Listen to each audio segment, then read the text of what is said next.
boats, and bringing you all the action, anchorman Gerald de Kock, and joining him will be Roelof van Riet, winner of this great event 3 times between 1969 and 1971. Every second year, Pietermaritzburg is the start of the Comrades Marathon. However, every January, it is also the start of one of the country's other most grueling endurance events, and that is the Dusi Canoe Marathon. This year is the 42nd running of this 3-day event from Maritzburg to Durban, and some 1,200 competitors have gathered at the Canal for the event. Conditions in the river are very low and should favour the strong runners in the field. I think the Dusi is very much an individual race. It's very much you and the river, and you just have to look after your own body. You don't have to worry about the other competitors, and I think you just get yourself into trouble worrying about other competitors. I think the running is going to play a big part today, but there are a lot of strong runners up front, so I think it'll be quite a tight race. There are a couple of guys you've got to look out for. John's obviously got a reputation of doing really well in this sort of water. So I think that the idea is just to stay as close to John as possible, not let him get too far on the end of the first day. No, I don't think I'll be up there with the top boys, but I sincerely hope I'll be in the first 10. But today is going to be rather a difficult day. It's going to be scrambling over those rocks and watching you don't sprain your ankle.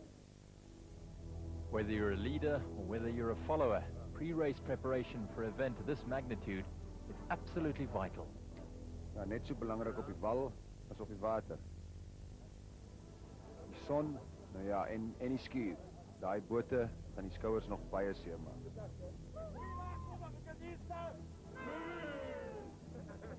Support team is vital, and so is the loosening up of every joint in the body. Ja, nog baie pyn, hè. Hy man lyk of hy nou al 'n paar het, maar dit gaan nog baie seerder word. Ja, die warmste kanoewedvaart in die land in vele opsigte, die son en die beskerming teen die son hier van die allergrootste belang.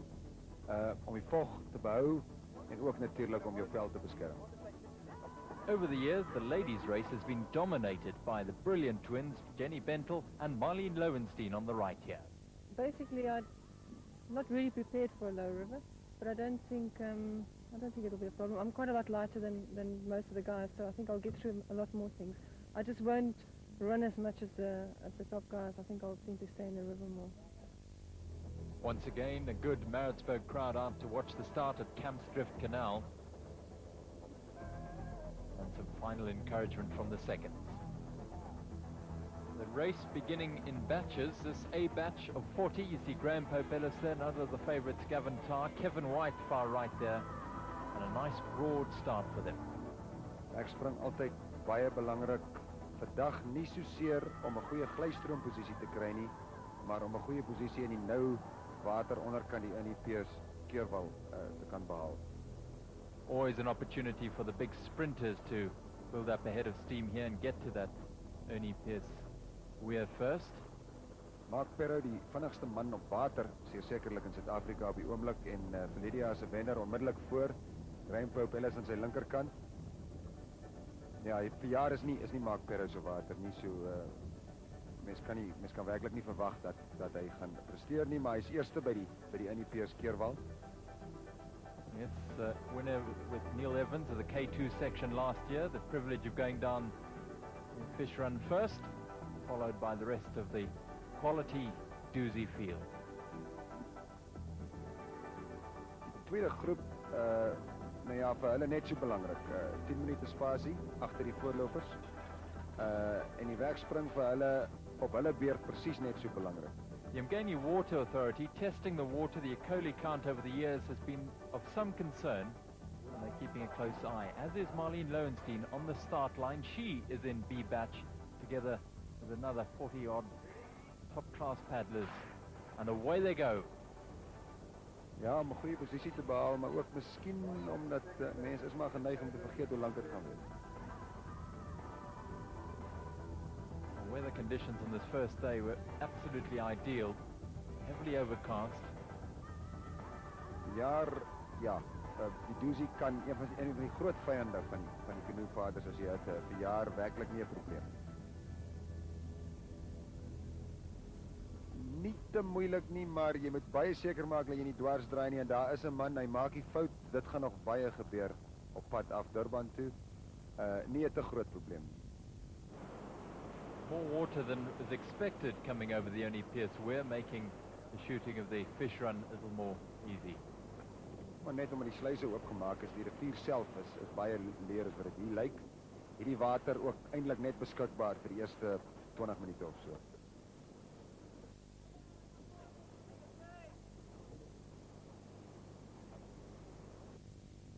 So a very tough first day lies ahead for the paddlers, and this is how it looks. The first major obstacle, well, the portage through Campbell's Farm. Ook die langste op die wedvaart, styl op en af skuins. Lydia, een van die voorlopers, sy knie gebreek. Hole in the wall, kort na Campbell's eerste werklike ondervinding van die rivier self. Guinea fowl portage. Op en af, belangrikste probleem daar is eintlik dat jy styl opdraan, dan styl af, weer styl moet opgaan en dit maak het moeilik. Mission Rapid. Einde naal in sig en nou kom die langste draaipunt op eerste dag, Cabbage Tree, lang styl, beide op en af. Close to the finish, Dusi Bridge. Ja, daar kan probleme jou inwag kort voor die einde, sterk terugstroom as het ware en dinge kan gevaarlik raak. Back with the leaders, and the first man approaching low-level bridge was last year's K2 winner and Olympian Mark Perot, who will take out at low level. Hier is hy nog gelukkig, maar ek dink van hier af, nou ja, nou kom die pad en dis nie werklik sy kos nie. And all the others start piling out of the water and heading off. There are two routes, and this is a crucial stage in the race. Decisions have to be made, and race favourite John Edmonds is going to take an unusual route. Waarschijnlijk omdat vals water is wat daar vandaag is, vanweer die sluise wat oopgemaak is, eintlik nog geen reën verjaar nie. En niemand kon lekker bepaal verjaar, anders as in ander jare, wat nou juist die vinnigste route is. And that unusual route was to cost John Edmonds dearly, and instead of making up ground, which is what he hoped to do, it was to cost him almost 5 minutes on the leaders. Iets wat natuurlijk fataal kan wees, op hierdie wedvaart is 'n besonderse lang wedvaart vanweer die lae vlak, so hy het 'n kans om in te haal, maar dit gaan moeilik wees. Meanwhile, the remainder of the field head up the more conventional way towards Bishopstowe Hall, and the man who came out in the lead was Kevin White, a young man who's worked terrifically hard at his running in preparation for this race. He's done this before, but has blown on the first day, but here he's looking very, very strong on the run. 2 jaar gelede het met die vorige enkelwedvaart het John Edmonds hom ingehaal nadat hy ook voorweg getrek het. Nou ja, John Edmonds is op 'n ander route vandag en ons moet sien wat gaan gebeur. Turning off the main road and down past Bishopstowe Hall, heading off to Campbell's Farm. Dis nie 'n maklike manier van hardloop daai nie. Jy's ongemaklik, jy's ongebalanseerd, daar's wind. Dis bietjie anders as die Comrades, maar is amper net so ver. Man in second place is Gavin Tarr, who finished second in the K2 race last year. Ja, jy kan sien hy beer, hy's 'n sterk hardloper, ook 'n sterk roeier. James Leslie, young man, again, lots of talent. Shane Wilson in the green, and there you can see the familiar figure of Graham Popellis, the Dusi King, in 5th place. Amper ongelooflik, en natuurlik hierdie wedvaart pas hom, en daar sleep die manne, sommer so in die hardloop. Dit help altyd afdraand om te kan sleep. Jy moet versigtig wees, veral op die rowwe terrein, maar dit is vinnig. Where's the water? Water? There's the river. There it, man. Mark Perot, ja, hy hou meer af van op die water. Well, he was soon to get an opportunity to get back into the water and rest the weary legs. A short paddle it is from Hole in the Wall, and that'll take them through to yet another portage on this tough first day, the Guinea fowl portage. Wedvaart word meer dikwels as nie, althans op die eerste dag in elk geval, hier gewen of verloor. As Kevin White comes up, Guinea fowl still in the lead, and at this stage his lead was looking fairly solid at 4.5 minutes. And the rest of them were pretty close on his heels. John Edmonds going out of picture, then Pope Ellis and Gavin Tarr there as well.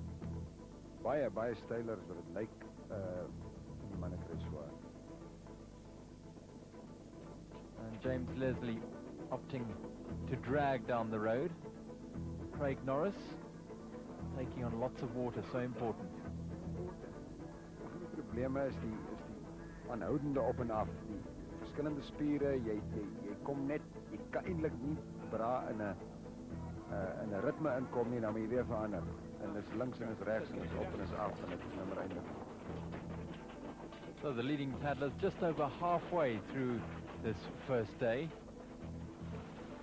Meanwhile, those many hundreds of paddlers still struggling up towards Bishopstowe, and welcome water being taken on by some willing volunteers.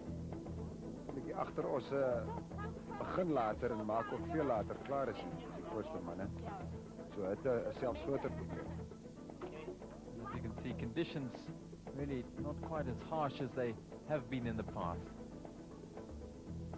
Daar is 'n moeilike paadjie en hy draai skerp, maar dit stop nie die manne om ten volspoed af te kom. It's Dusi vets Keith Ellicott. Ek het die stylstukkies en kan baie warm word. Onder in hierdie dongas is daar baie min wind en dit is baie warm. Well, the ladies' race has been dominated over the years by Marlene Lowenstein, but as you can see here, she took an awful tumble early on Campbell's Farm Portage when her canoe struck a fence wire while she was portaging, and she crashed into the cockpit, cracking her nose rather seriously. Miskien nie 'n vrou se werk nie, maar sy doen dit baie goed. Up ahead, Kevin White is putting in at the foot of the Cabbage Tree Portage with a very handy lead indeed, close to 7 minutes, and now a straight paddle. Ja, nie heeltemal so reguit nie. Dis verpligte roei van hier af, maar hy gaan nog sy ding moet ken hier af, want as steeds baie min water. Second will leave him and meet him at the end of the first day, whilst behind him John Edmonds is making a terrific effort to make up the ground that he lost earlier on, and is chipping away at that lead as Kevin White heads towards Dusi Bridge. Dusi brug waar verlede jaar soveel drama was toe die voorlopers omgeval en teruggesuig is. Die keerwal, maar nie vandag nie, hulle speel veilig, daar is eenvoudig nie genoeg water om die keerwal te skiet nie. En Kevin White dra en die einde is nou in sig. Yes, the young Natal Canoe Club paddler puts disappointing first days behind him to come home in just over 3.5 hours. A very, very fine effort. Wel verdient, die vraag nou is hoe ver John Edmonds gaan agter wees en of hy dit kan opmaak. Well, he was at one stage over 8 minutes behind, but a very good last quarter of this stage has hauled that lead back, and he finds himself just over 4 minutes behind the man. Die ongelooflike Graham Pope Ellis steeds daar, toestande pas om soos 'n handskoen, derde plek en eerste veteraan by 'n myl. And no doubt proud of his protege and partner Kevin White. I was feeling very comfortable from the start. The last run I was starting to take strain, and you know, getting into the boat and running and getting in and running again, it takes a lot out of one. And today we worked out, and it's been about 25 k's of the 32 was running with the boat, so it was really tough and very tired now. The first woman home, Marlene Lowenstein, despite that nasty injury. When I run with my canoe, I run with a harness, so I have my head inside the cockpit. And my vision's not that good, and I can see probably about 6 foot ahead of my feet. And I forgot about an overhead wire on Campbell's, on one of the gates, and I hit the wire with the nose of my boat and just fell flat on my face, and hit my face inside the cockpit and actually broke my cockpit. And I didn't feel well after that. Whilst Marlene was whisked away for surgery, the men at the back of the field were battling away, and they were still hours away from the finish. Dit was optimisties, waarskynlik geglo dit gaan reën en nie werklik voorberei vir 'n lae riviervlak soos hierdie.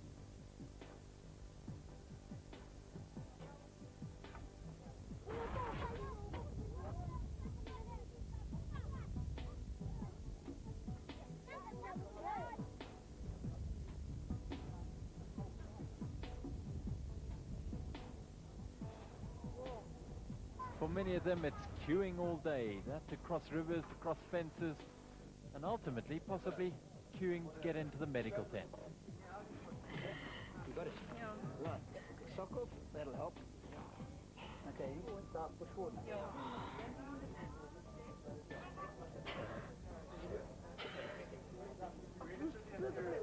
What?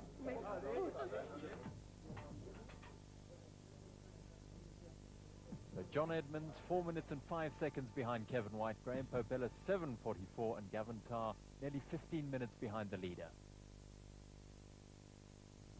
In the old days, it was compulsory to camp down in the valley for the paddlers. Nowadays, just a hardy few take that opportunity, even in the pink tents.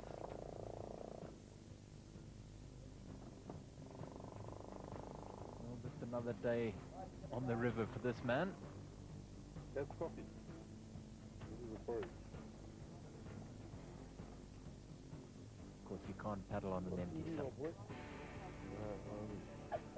Wil jy opstaan nie, maar jy moet.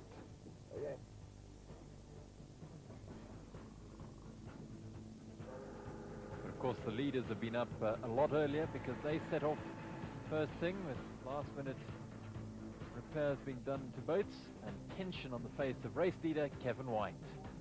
Just 2 minutes before White was to leave, Graham Popellis, the third-place paddler, realized that he had a frayed rudder cable and he had but 9 minutes to repair it.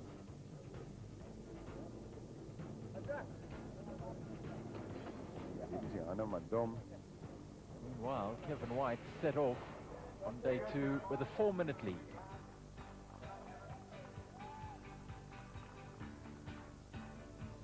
Dit is vlak soos gister. Maar die voorlopers natuurlijk, een van hulle groot voordele bo die agterosse is die feit dat hulle sodanig spoed opbou dat hulle ware letterlik boor die versperrings in die vorm van rotse en dis meer kan hop. The defending K1 champion John Edmonds sets off in pursuit of White.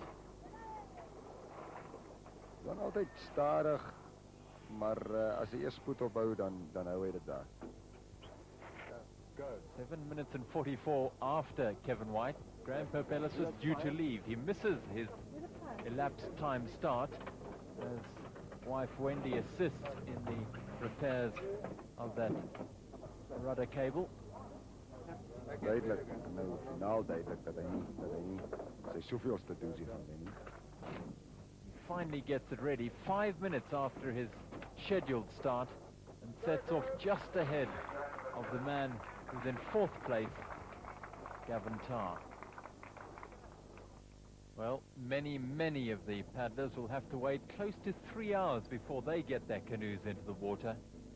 Die tweede dag anders waar die Dusi nou in die veel groter Umgeni invloei, die slide, Ibis Point, stroomversnellings, heel wat groter is die Dusi self. Bietjie van alles op die tweede dag.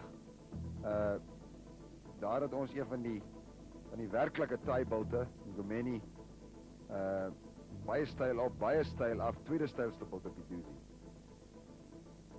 Nog 'n stroomversnelling, die Barracks, en hier verlede jaar die eerste 3 bote, soos daar ook die geval is met die Edmonds broers, dit nie gemaakt nie. And so to a new feature over the last 2 years of the Dusi, the Ananda Dam, a 12-kilometer flat paddle for the second overnight stop.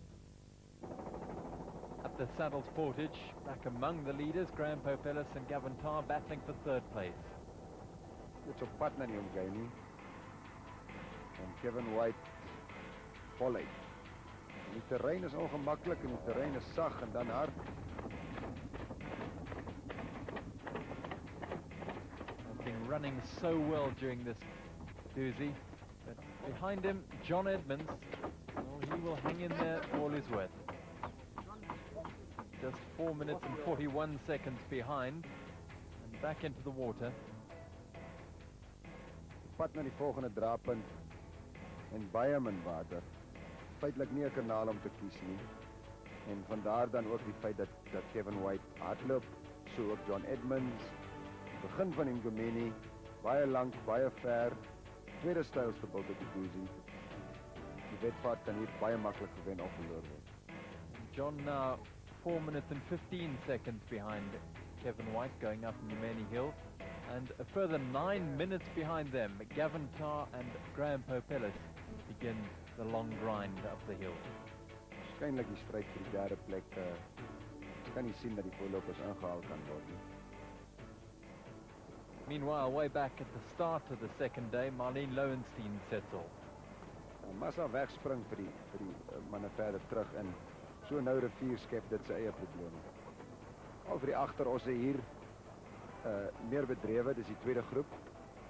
Maar ook hier is die draai maar moeilik. Well, the leaders have new many behind them, but those paddlers who have just set off have at least 2 hours, if not more, to go to cover it. But up ahead, we still have a terrific battle. There's John Edmonds back in the water after New Many. Kevin White, jou draai ken een fout natuurlik, kan jy ook die wedvaart kos. Het vat nie baie om hierdie baie ligte canoes te kan breek nie. John Edmonds going through to Mfula Store. Now just 3 minutes and 25 seconds behind Kevin White. En realisties sy laaste kans nou om die wedvaart te wen. Well, just a kilometre short of the Ananda Dam, you can see the river splits in two there, and Kevin White has decided to go down the left-hand channel, a very narrow and obviously very shallow one.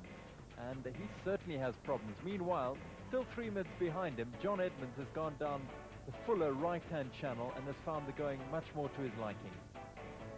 John Edmonds wat nie sy oë sal kan glo, die eerste maal wat hy vir Kevin White sien, is die op die wal.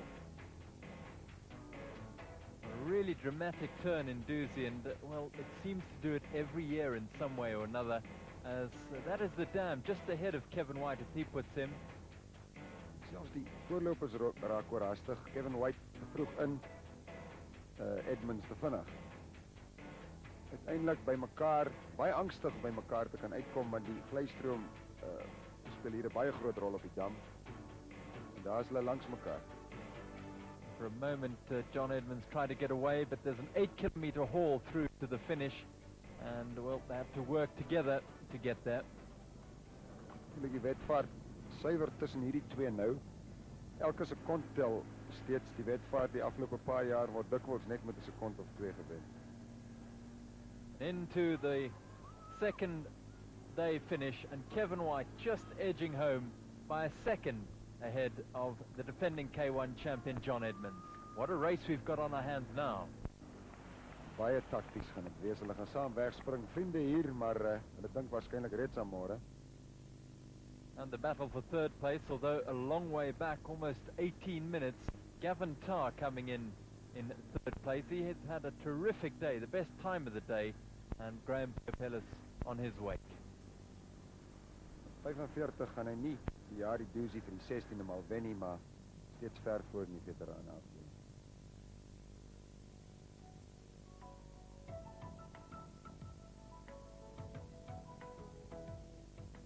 Back we drift some kilometers down the river, and we find the men and women who've been battling and will be fighting against this river for many, many more hours. Sommige van hulle meer as 8 uur op die water, verskof, die water en op die wal. As you can see, some of those K2s only having one person in them because the river is so low. Ja, dikwels is die een vernoot letterlik 'n kilometer weg van die man wat roei. Een hardloop, een roei en dan ontmoet hulle weer 'n vuur af. As they approach the slide, well, some of them stay on the road, others take a somewhat more exciting route in the river. Nog steeds nou en vlak, maar minstens vinnig. Back onto the Ananda Dam, and Marlene Lowenstein, after that awful fall on the first day, has had a terrific second day. Still a proverbial mile ahead of the second lady paddler as she finishes the second day.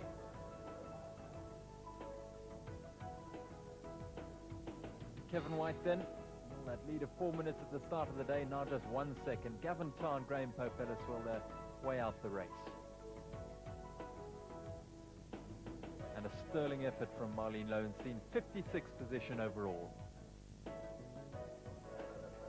Once again, as after the first day, the medical people are kept very, very busy.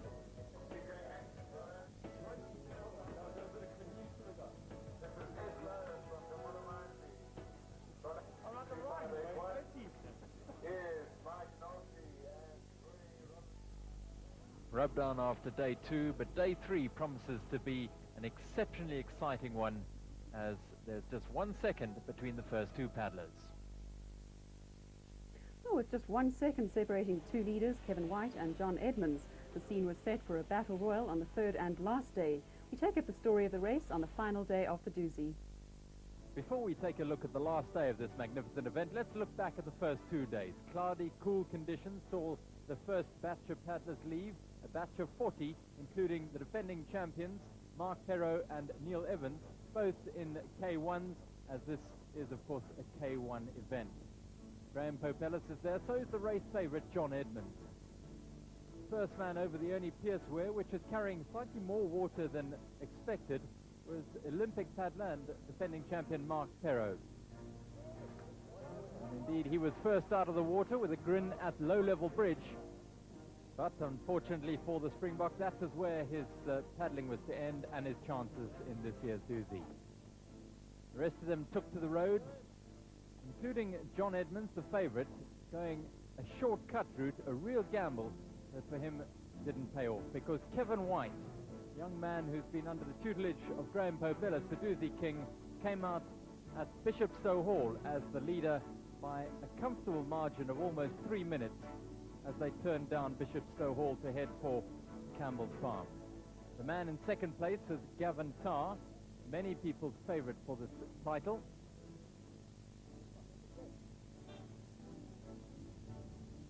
And as they headed up to Guinea Fowl, once again, it is young Kevin White leading the field. Defending K1 champion John Edmonds, having lost 5 minutes, has Graham Popelis and Gavin Tarr on his heels, and having negotiated the awkward cabbage tree portage very well indeed, Kevin White takes to the water for the final paddle into the first overnight stop at Dusi Bridge. At times his lead was as great as 8 minutes, but the latter stages of day 1 took its toll on him, and John Edmonds' hard work in order to try and haul back some of that precious time he'd lost gambling on the Peerage Farm portage, enabled Kevin White to have a 4-minute lead as he finished the leader after the first day of the Hunter Dusi. The unofficial time, 3 hours, 31 minutes.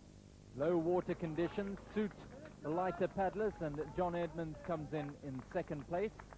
He's almost 20 kilograms lighter than Kevin White, as is the man in third place, the Dusi King, Graham Popelis. Minutes, 30 seconds. This is about 8 minutes, just on 8 minutes behind. So the picture after the first day, Kevin White 3.5 hours, John Edmonds 4 minutes down, Popelis 7 3/4 minutes down. Second day, tension for Kevin White, but real tension for Graham Popelis, who discovered a frayed rudder cable as he was just about to put into the water. That rudder cable needed replacing. In the meantime, Kevin White set off in light drizzle and cool conditions on the low river with that 4-minute lead.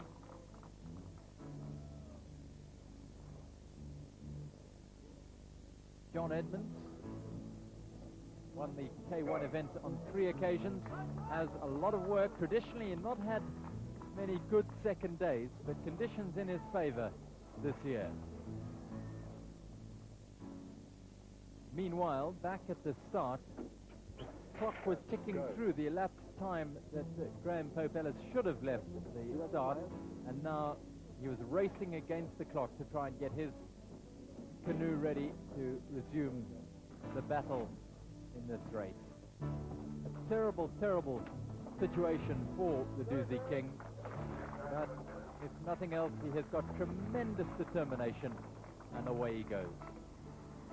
Well, Kevin White absolutely storming up front through the saddles, and the strength of his this year has been the improvement on his running. He's worked tremendously hard at it, and he really cruised over the saddle portage and back into the water to negotiate his way through some pretty awkward stages and down on towards the Inanda Dam. John Edmonds in pursuit. Well, he's a wily character and has studied this river year in and year out in an effort to perfect it.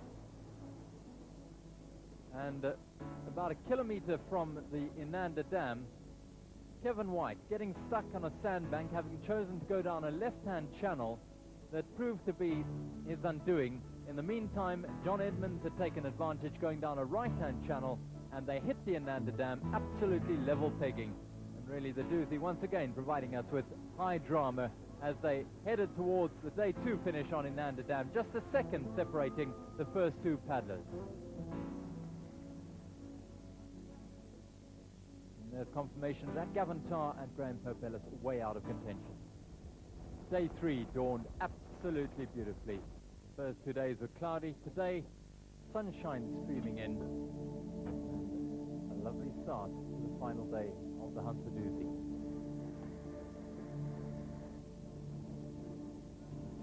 Dusi revolves around queues for all sorts of things. Here to register for the day's paddle, and here, well, comfort through the day.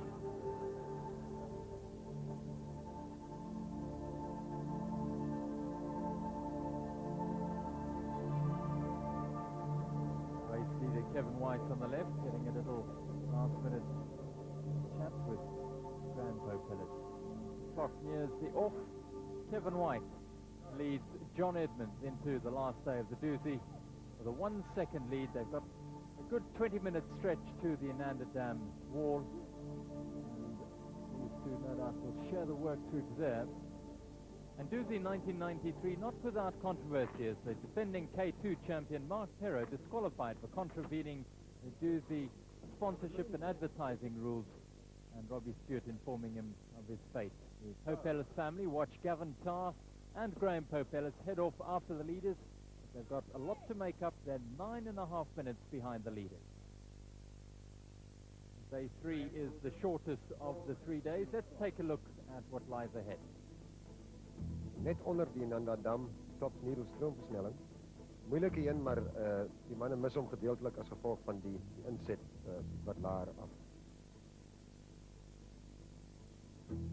Ons Yati stroomversnelling in beeld op 'n redelik maklike hoogte. Dan die skrikwekkende styl Burma Road, steeds op die pad op en daar die pad af. En die manne twis dikwels oor wat die moeilikste is. Pomphuis stroomversnelling, die laaste werklik gevaarlike stroomversnelling op die uitvaart. Dan 'n baie lang stuk plat water na die eindpunt. A short portage over the Inanda Dam wall. 15 cubics water wat ons daar sien, wat vrygelaat word, verander die hele wedvaart onmiddellik in 'n tegniese wedvaart met natuurlik nie groot branders nie, want daar's nie genoeg water nie, maar hier moet die manne dan minstens hulle roei ken. Anders as op die eerste 2 dae wat eintlik maar net 'n kwessie van fiksheid was op die water. They go through Mzanyati. It's still the two very close together. Edmonds leading by half a boat length from Kevin White. And it's going to be a tremendous tactical battle. And he believes that Burma Road will be the turning point. Een fout hier, die manne laat dit maklik lyk, maar jy maak 'n fout, jy draai dwars en daai canoe breek bitter maklik. Hy's gebou vir gewig of liewers gebrek daaraan en nie werklik vir krag. Taking out at Burma Road. Again, neck and neck. John Edmonds on the left, and just behind him, Kevin White. John Edmonds getting assistance from his brother David for the seconds, and Kevin off up Burma Road. Now, there are 2 paths, and John has taken his normal path, and Kevin has gone more to the right. Ja, ongelooflik dat selfs hier by die 42ste Dusi daar nog nuwe paaie ontdek word. Ook ongelooflik die spoed wat in hierdie manne werklik gaan. Die kamera kan nie werklik die stylte van daardie beeld uitbeeld nie. En ook geweldig warm vandag. En eintlik ontsettend om te dink dat manne moet meeding teen daardie tipe van opdraande. Well, John Edmonds had to really push himself to catch up with Kevin White, who at the top was looking very, very good indeed for a man who traditionally has not been as strong a runner as Edmonds. Going down the other side, Edmonds dragging his boat.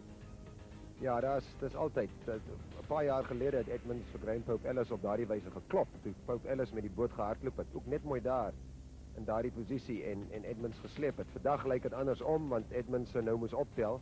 Maar White gaan nou baie vinnig. Ek glo nie hy hardloop daar veel stadiger as 3,5 minute per kilo nie. Well, here's Kevin White putting it a little lower down than John Edmonds, who got a little bit stuck in the bushes on the far side. He got a bit confused and put in a little behind Kevin White. This is the first serious move as they head towards Pump House Weir, with White now in a significant lead. Hy ry die einde, die adrenalien moet nou baie sterk kom. Indien dit goed gaan, sal dit sy eerste moontlike oorwinning wees. En hy het nie 'n spatskerm nie. Dit is baie enaardig, want daar's oor genoeg stroomversnellings om daardie boot vol te maak. Aan die ander kant egter beteken dit jy moet telkens die althans jou spatskerm in posisie plaas wat 'n goeie 20 sekondes na 'n half minuut neem. Nou hy wil daardie tyd spaar en loop dan maar die risiko van water. Now, a bit of a desperation move for John Edmonds in an effort to catch up a minute and a half time. He's going down the big Pump House Weir, taking that left-hand chute, and in the process, damaging his rudder. You might have just seen it bent quite sharply to one angle. He gets through all right, but now has a look back to see his rudder.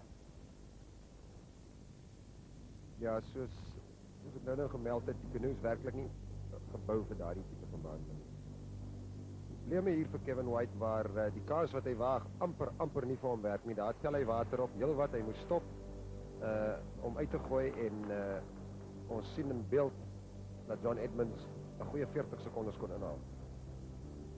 Edmonds had picked a different channel. The Durban beachfront and the finish on Blue Lagoon and the Umgeni River, and Kevin White fulfills the dream, coming home to finish in first place in the Hansa Dusi and looking, well, as strong and as fresh as ever is Kevin White, a man who could no doubt go on to win this event for many years to come, if he should choose to continue to paddle Dusi. Edmonds, tweede man lyk altyd baie mooi as die eerste man en is natuurlik kestelik. So, hy het hierdie wedstryd reeds 3 maal gewen. Hy sal teleurgesteld wees, maar Gavin Tarr enjoyed a very, very good Dusi. It's many people's favourite, but finishing in third place, a strong finish ahead of Graham Pope Ellis. Graham Pope Ellis sê hy gaan aanhou tot hy nie meer kan nie. Mens wonder of dit ooit sal wees. Well, meanwhile, way back in the field, this is those paddlers going around the Burma Road portage, although that lad wants to avoid the Five Fingers section of the river. These intrepid paddlers, well, they have other ideas.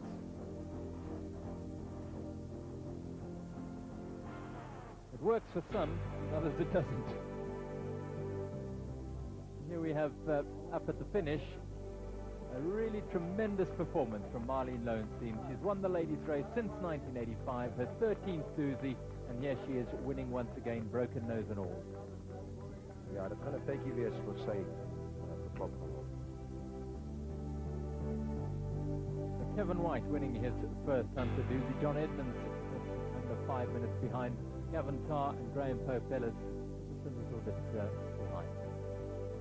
Pope Ellis is the first veteran, and the first junior and 42nd overall, Tim McLaren from Maritzburg College. Marlene Lowenstein 63rd overall, and Mike Wilmot of the Transvaal, the first master, 68th overall.